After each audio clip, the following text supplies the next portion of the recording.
masa, you'll need 2 cups of maseca, 1 cup of all-purpose flour, half a tablespoon of baking powder, half a tablespoon of salt, 2 to 3 cups of water. To a bowl, you want to add your all-purpose flour, maseca, baking powder, salt, and you're going to combine your ingredients. Once you've combined your ingredients, you're going to gradually add your water. When I'm working a masa, I kind of just hydrate it by squeezing first, and I come around, squeeze a little bit more.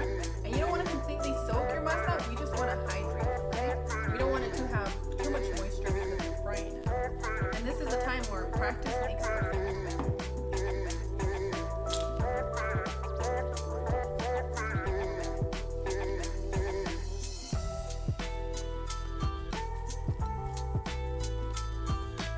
And friends, I'm not trying to catch a rhythm right now. I'm just making sure that our masa is nice and smooth. Once you prepared your masa, you want to let it set for 10 to 15 minutes, and now it's time to start preparing our filling. and for your filling you'll need 1 pound of ground beef, 1 large potato chopped into small cubes, 1 teaspoon of onion powder, garlic powder, cumin, paprika, salt and pepper, and a lot of oil. Set your pan on a medium-high heat, and then you're going to add your ground beef. If you're using a pan that tends to stick, you want to add a little bit of oil, let it warm up a bit before you add your ground beef. But in my case, these pans have been working out amazing. So go ahead and add your ground beef, and start breaking it down. It's summertime, I want to see you guys moving. Or I might be off by a few weeks, but you know what I mean, guys, it's hot out. Although our climate is pretty up and down. We have rain, snow, all in a period of a week. We love you, Colorado. We do. Shout out to all of our friends here in Colorado. Next, you want to start adding all your seasonings. And once you add all your seasonings, you're going to give that a quick little mix. Ooh, wow. Summertime. Summer cloud is out. Ready.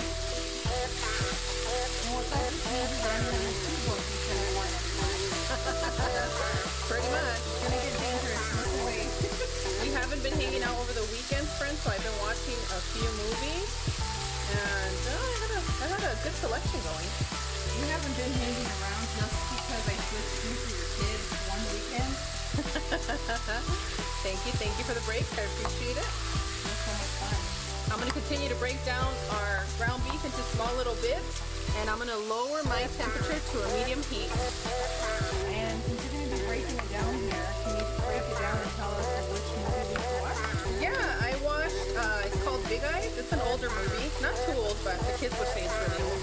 I mean, I did get called a 90s parent this week, so.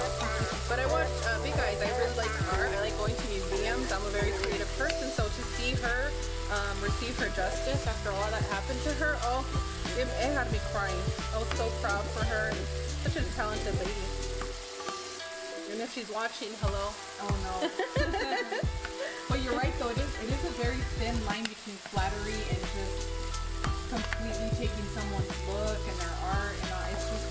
And your creativity, I think as an artist, you end up being a starving artist because you're so passionate about your art. So I'm very grateful that y'all have embraced my art in the kitchen. And I dabble with things here and there. And don't steal friends, we're all unique in our own little way. Yes, you're all perfect, and you know, Be yourself. be yourself. That's right. Alright, that looks pretty good to me here. Okay? So once you've broken down your ground beef into the way that you would like it, it's time to add our potatoes. And to your pot, you want to add about 1/4 of a cup of water. Don't go too heavy on it. We just need enough to continue to cook our potatoes.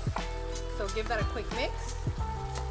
Anything for the views club. I'm so close right now. You are very, very close. Somebody loves you. And it's Cloud. And now I'm going to lower my temperature, put a lid on our pot, and we're going to continue to cook until our potatoes are nice and soft. That should take anywhere from 8 to 10 minutes.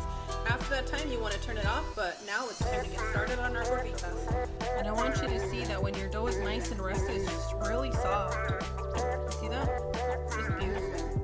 So just grab a little puñito, a little bunch. And all I did was give it a little press, press, press, press, and then make a little bonita.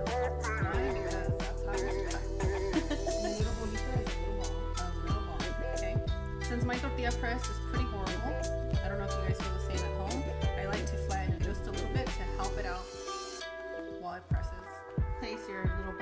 center, or at this point it's a disc, and you're gonna lightly press it, okay? Use a light hand, not a heavy hand, which is difficult for me. Anything I do, it's just heavy.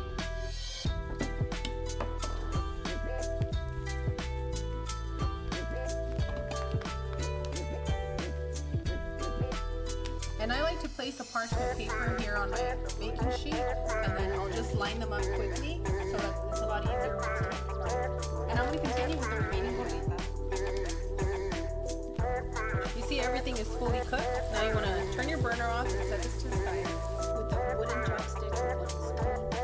Like anything wood that's not coated, you want to dip it into your frying oil. Once it starts to bubble, that means that you're ready to fry.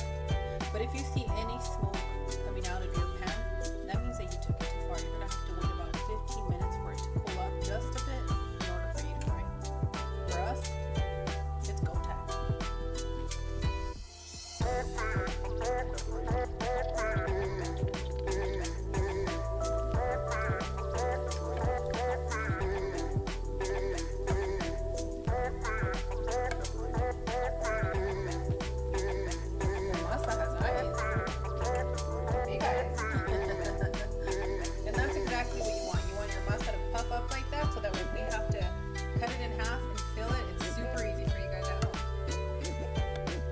Right when it comes out, you want to be careful, but you want to slice it right down the center, just like that.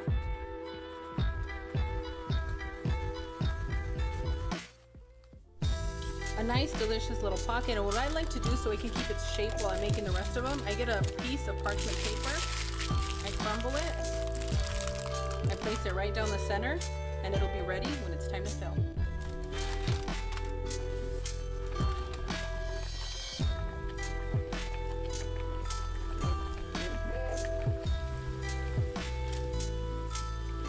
And for those of you that are just getting started, I don't want you to get scared of cooking, okay?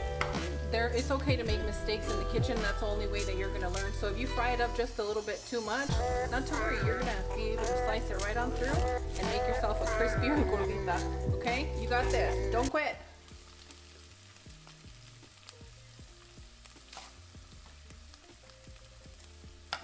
Remember not to overfill them because we're still going to be adding some guacamole and some salsa. Some of you like lettuce and you can do that too. You can put whatever toppings you want. Right, no rules for toppings. No rules for toppings. Crema fresca, all that good stuff. I know you guys don't think that I wasn't going to serve it casserole style. I'm still in that mood, don't you worry. We're here for it.